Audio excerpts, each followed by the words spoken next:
Agenda chargé pour la ministre des Outre-mer en déplacement sur notre territoire. Mercredi matin, elle a rencontré les élus et s'est entretenue avec eux, loin des caméras.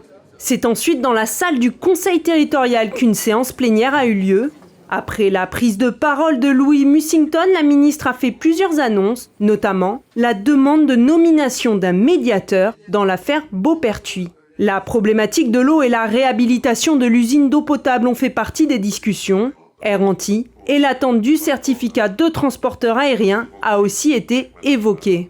Il y a deux autorisations à obtenir du côté du ministère des Transports. Moi j'ai pris avec mon équipe la tâche du ministère des Transports début de semaine.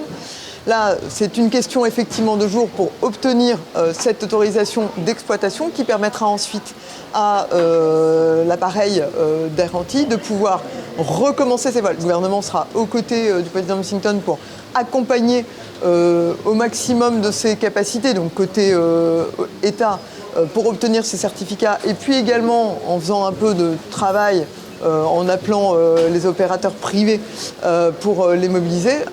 Au cours de la séance plénière, le contrat de convergence et de transformation pour les 4 années à venir a été signé. Un document qui acte l'aide financière de l'État sur 12 projets. L'État augmente de 10% son aide financière.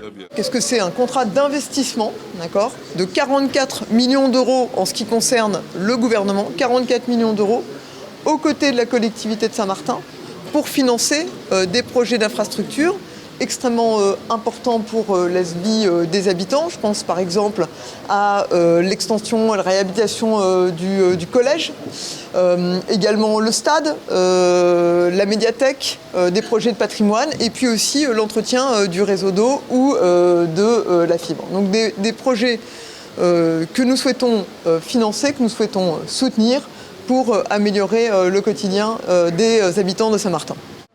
À la suite de cette séance, la ministre s'est entretenue avec la famille Beauperthuis avant de prendre la direction du collège 900 de la Savane.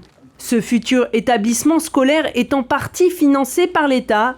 La ministre a pu visiter et rencontrer les responsables du chantier. Marie Guévenoux a ensuite pris la direction de Saint-Barthélemy pour continuer sa visite ministérielle.